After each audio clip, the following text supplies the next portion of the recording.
I just want to clarify something, I said, blinking too fast to be normal. I'm being let go the week before Black Friday.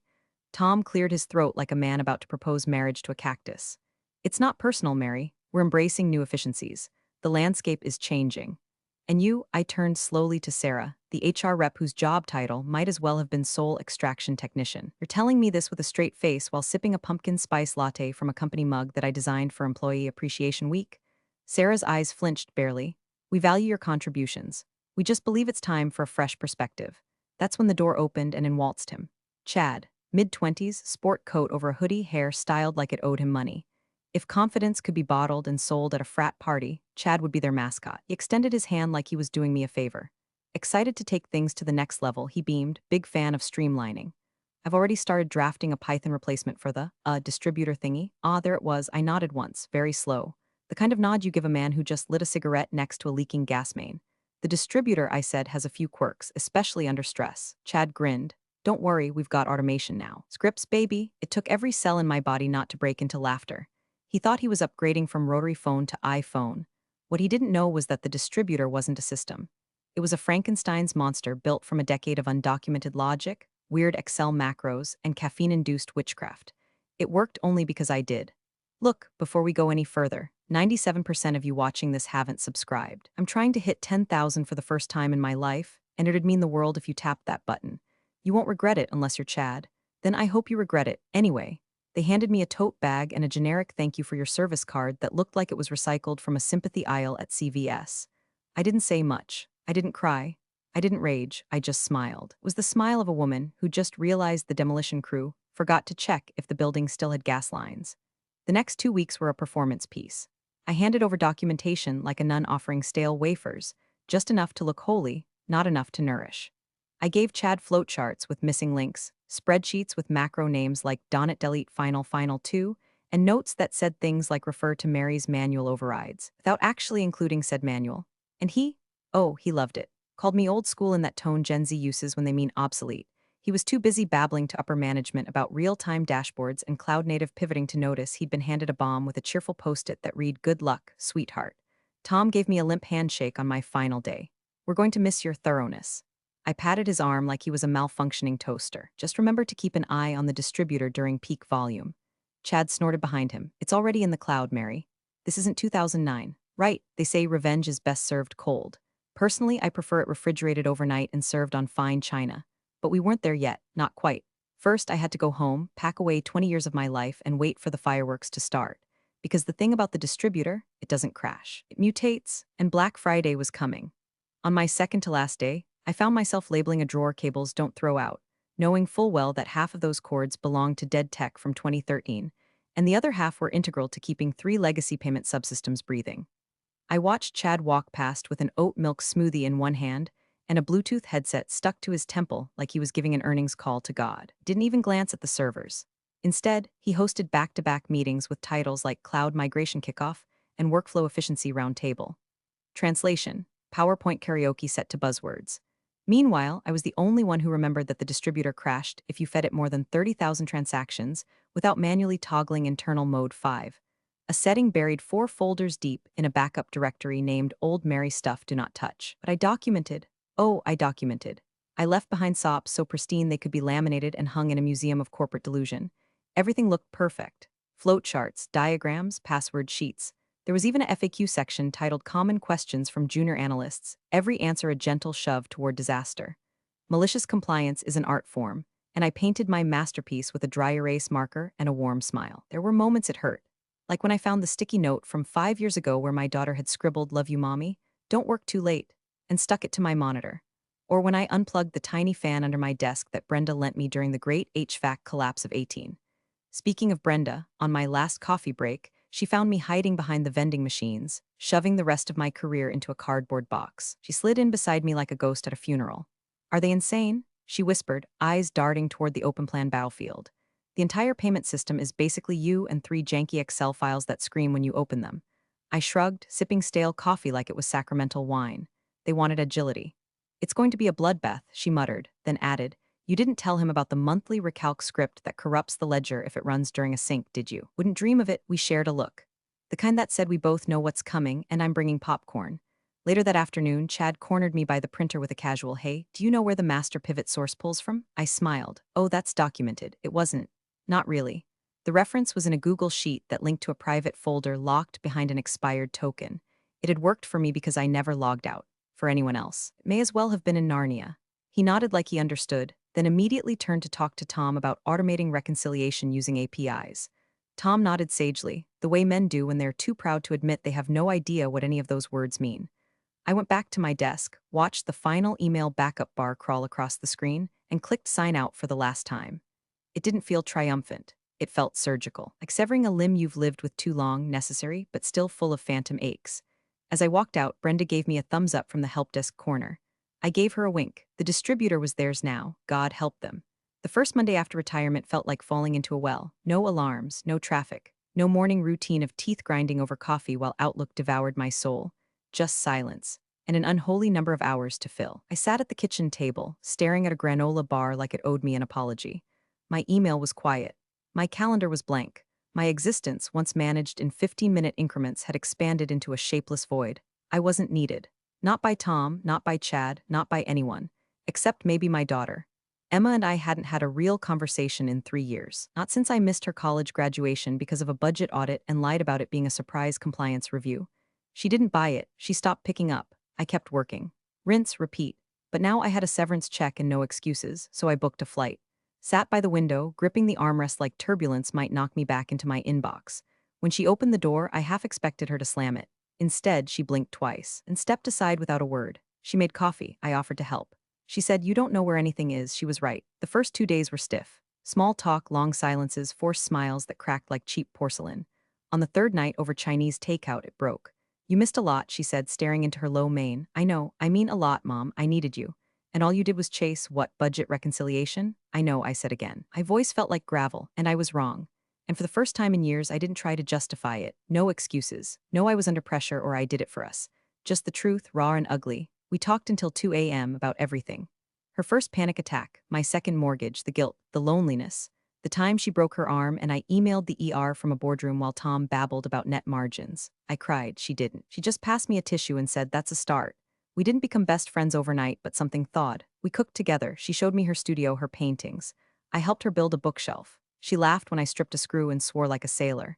I felt more human in that week than I had in a decade, and then it came. A little blue notification on my phone. LinkedIn. Chad R. Hey Mary, quick Q. What does error DS07? Ledger sync deferred due to stale payload mean? Haha, sorry to bug ya. I stared at it for a long time. That error was the canary in the coal mine. It meant the distributor had started rejecting transaction clusters because the manual cache hadn't been refreshed. Left alone, it would spiral into a cascade failure, one that couldn't be patched remotely or fixed with scripts. I locked my phone, tucked it under a dish towel, didn't answer. Later that evening, Emma handed me a glass of wine and pointed to the porch swing. "Come on," she said, "sunset's trying its best." We sat in quiet, cicadas buzzed. The sky went from orange to bruised purple, and I felt something I hadn't in years, stillness, peace. The old me would have messaged Chad back, fixed it, been the hero behind the curtain. But now I was just a woman on a porch swing, watching the sunset with her daughter, knowing full well that somewhere miles away. Ticking time bomb was warming up for Black Friday, and the only person who could stop it wasn't picking up.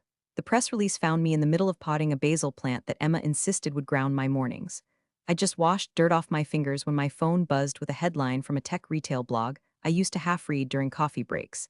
Econova Project's record-breaking Black Friday surge following restructuring success. I clicked. Couldn't help it. The headline was bait. The content was comedy. It opened with a glossy photo of Tom, standing in front of a wall of monitors like he was commanding a space shuttle. The article was littered with phrases that sounded like a thesaurus had thrown up: unprecedented scalability, post-legacy optimization, cost synergy actualization. But the part that made me snort basil water was this little gem, straight from Tom's mouth. By streamlining our internal operations and empowering a new generation of agile leadership, we've positioned ourselves to handle a 40% increase in transaction volume this season. 40%. I had to sit down. My ribs ached from laughing. Because here's the thing, the distributor couldn't even sneeze past a 20% surge without choking. And that was with me manually toggling patch scripts, resetting dead indexes, and bribing the old test server with a sacrificial can of Mountain Dew. Chad didn't know any of that. Hell, Chad didn't even know what a cold ledger rollback was. And now Tom was out there in the wild, flapping his gums about agile transformation like a man who had never once touched the inside of the beast they'd built their empire on. It wasn't anger I felt. Not anymore. That fire had burned out weeks ago. This was different. Sharper. Cooler, the smug. Own deep satisfaction of watching someone piss on a fuse because they thought it was just a string. Brenda texted not 10 minutes later, saw the article. Should I start drinking now or wait for the second server room to catch fire? I replied with a single word, both. That night I made tea, sat by the window, watched the wind shake the trees while inside my head I ran numbers, not out of concern, out of habit. They thought 40% growth meant success. To them, it was a press release and a bonus check. To me, it meant over 200,000 concurrent transactions hitting the distributor in a 12-hour span, which meant it would misroute at least 3% of those if no one purged the manual cache mid-cycle. Add to that the fact that they'd sunset the old Q monitor without replacing it properly, and you had a system so unstable it might as well be doing shots of Everclear. It wasn't a question of if it would fail, only how loud. Emma wandered in at one point, glanced at my screen, and asked, "You okay?" I turned it off, better than I've been in a long time, because for the first time in years I wasn't the one holding the line. I wasn't hunched over a keyboard at 2 a.m., praying a patch would hold. I wasn't the invisible spine keeping their arrogance upright. Nope. Now I was just a retired woman with dirt under her fingernails, a mended bridge with her daughter, and a front row seat to the biggest financial implosion their smug little boardroom had ever seen. The fuse was lit. All I had to do now was wait. The night before Black Friday felt like standing in the eye of a hurricane that hadn't arrived yet, but you could hear it, humming behind the horizon like a war drum. I was curled up on the couch, blanket over my knees, a mug of chamomile steaming quietly on the coffee table. Emma was out with friends, a pre-holiday gallery opening, and the house was finally still. Peaceful. For once, there was no Outlook notification, no Slack ping dragging me into another spreadsheet autopsy. Just me, my tea, and a rerun of some British baking show where everyone was far too polite. Then my phone buzzed. Brenda, 7:43 p.m., they did a final stress simulation today.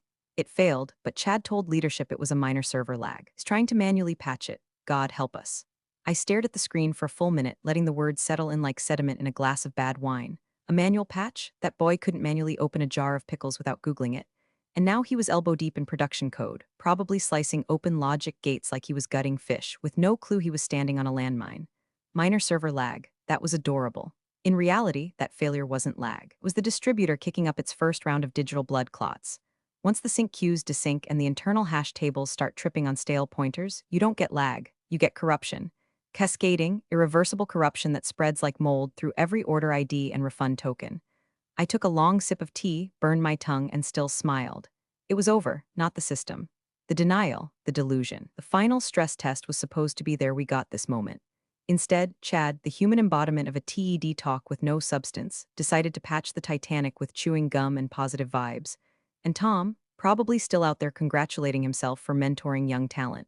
I didn't respond to Brenda's text. What was there to say? Instead, I lit a cinnamon candle, put my feet up, opened my laptop not to work, but to add 2 things to my personal to-do list. Buy new porch furniture.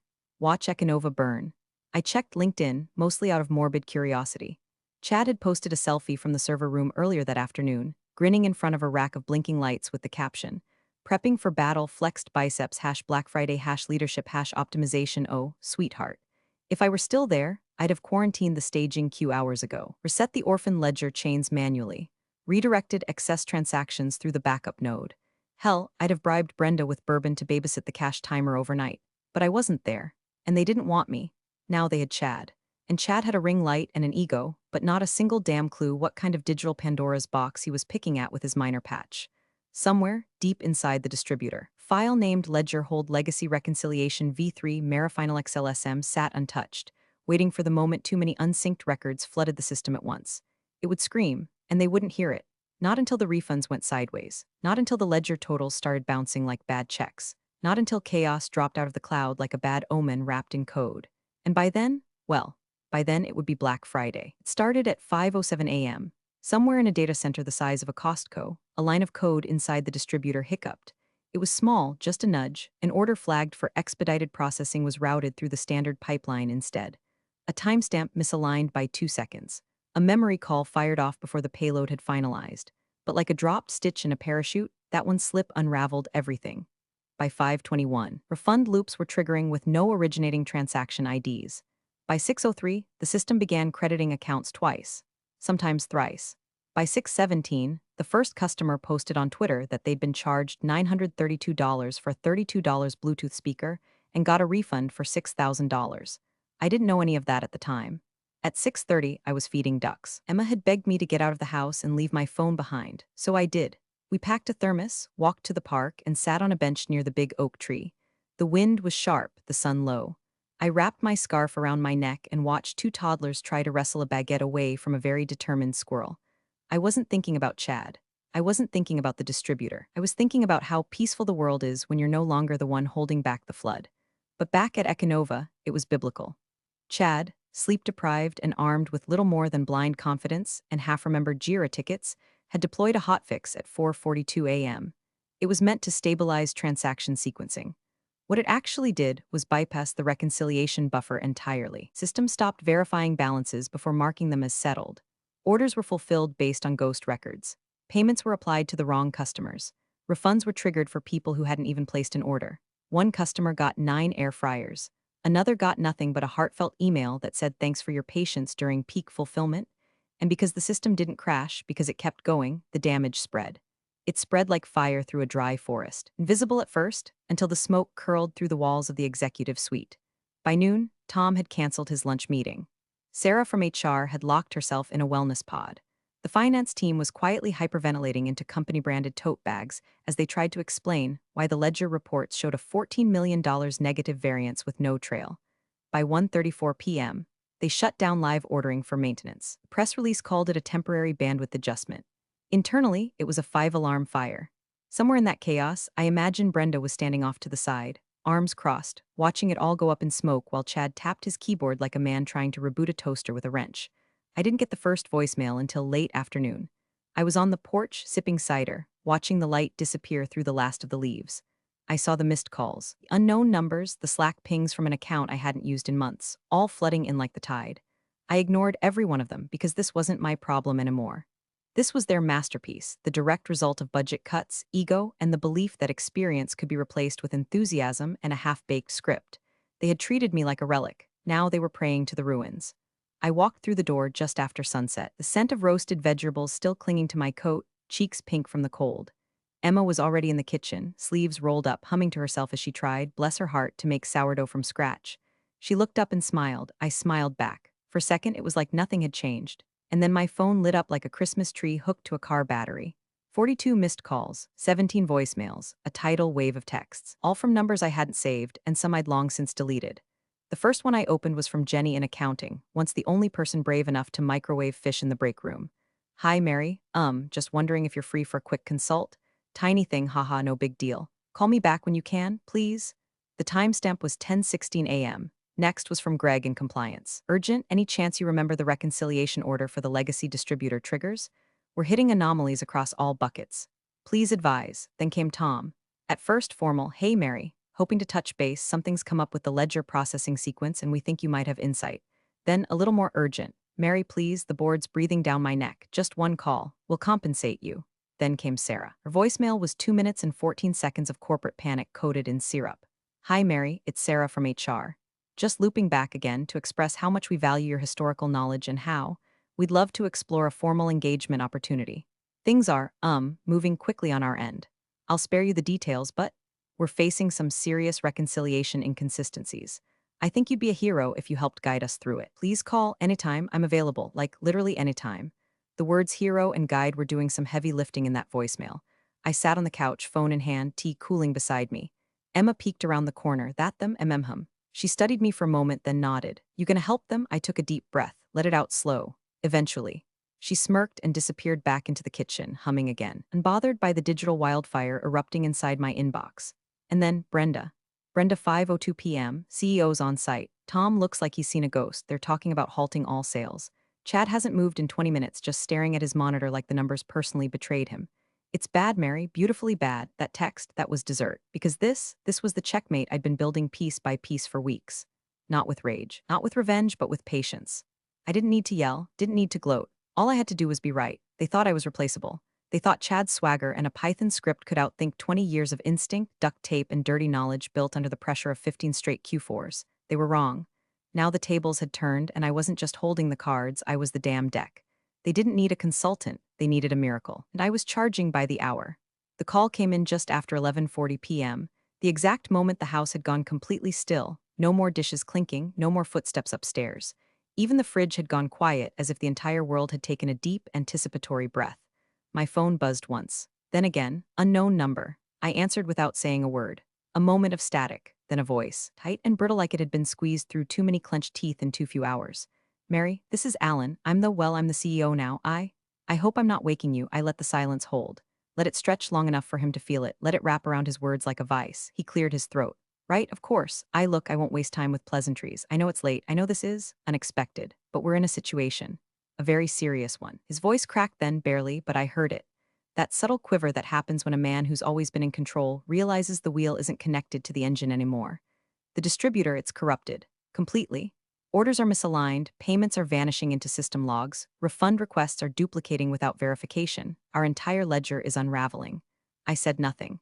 I've already had 2 emergency board calls. Legal's on red alert. We're hemorrhaging cash and the system doesn't even know it. And Tom, well, let's just say Tom's no longer leading this effort. Still, I said nothing, just breathed, just listened. Just watched the faint swirl of steam curling out of my tea like a halo for the wicked. We need your help, I won't lie. It's a catastrophe. Full blown. I don't care about blame. I don't care how we got here. Just tell us what you want. A consulting fee, equity, name your price. There it was, the magic phrase. Name your price. Not can you help us. Not would you be willing. Not we made a mistake. Just pure uncut desperation. I let 5 full seconds tick by before I even moved. Then I stood, walked to the window, and looked out at the moonlit yard. Mary, he said, voice smaller now. Are you still there? Still, I said nothing. Because silence, when wielded correctly, is not passive. It is power. He was waiting for the old me, the fixer. Loyalist, the quiet miracle who stayed up until 3 a.m. to save them from themselves. But she was gone. All that remained was the woman they underestimated. The one who'd walked away and let the fire spread. He exhaled, the breath of a man realizing just how far the fall was. Whatever it is, he said, almost whispering now, we'll meet it. We'll approve it. We just need you. I finally spoke. Soft, precise. I didn't yell. I didn't gloat. I'll send terms, I said. Then I hung up. The email was 3 sentences long. Subject line, terms, no dear Alan, no pleasantries, no smiley face or hope this finds you well. Just bullets, hard, clean, cold, $2 million consulting fee. Wired upfront, no invoices, no net 30. Termination of Tom and Chad, effective immediately. No reassignment, no golden parachutes. A company-wide email from the CEO himself acknowledging my critical contributions, apologizing for my dismissal, and this was important, stating publicly that my replacement was underqualified. A permanent remote consulting retainer, $20,000 a month, 5 hours per month for life, indexed for inflation. Final line, no negotiations. You called me, you're out of moves. I pressed send, then made toast. It took 23 minutes. At 12:17 a.m., a reply arrived. No subject line. Agreed. Transfer in process. Email draft attached. Termination scheduled before 9 a.m. I didn't smile. I didn't cheer. I just exhaled, slow and steady like a sniper after the final shot. I opened the bank app and refreshed. There it was, 7 digits, more than I'd made in 20 years of missed holidays, ulcer medication, and Tom's quick chats at 6:58 p.m. on Fridays. I stood in the dark kitchen, bathed in the blue glow of the screen, and felt it. Not joy, not triumph, just completion, like the last puzzle piece snapping into place. I walked to the table, poured a fresh cup of tea, and opened my laptop. The distributor was a beast, a relic, a trap of wires and whispers and rules written nowhere but in the back of my mind. I'd spent 2 decades taming it. Now I was the only one who knew how to make it behave again. But I wasn't going back to fix it. I was going to control it. First thing I typed, purge ghost records in batches of 1,000. Pause queue after each purge. Run integrity script legacy #Mary 1.0. Do not override errors, the rest would follow. Behind me, the wind howled softly through the trees. The candle from earlier had burned to a nub. Emma was asleep upstairs, dreaming whatever daughters dream when they no longer have to compete with Excel sheets for their mother's attention. Somewhere across the city, Tom was probably reading his termination email with a drink in hand. Chad was likely trying to uninstall Slack from his work laptop like that would erase the memory of the crash. And Alan was learning the most expensive lesson of his career. Experience isn't overhead. It's the last fuse between your company and catastrophe. I closed the laptop after exactly 1 hour, 5 billable units. Then I sat back, took one long, measured sip of tea, and whispered to no one, let's never do that again. Appreciate you sticking around, you legends of the break room. Subscribe for more chaos. Let's make your old managers spill their coffee in fear.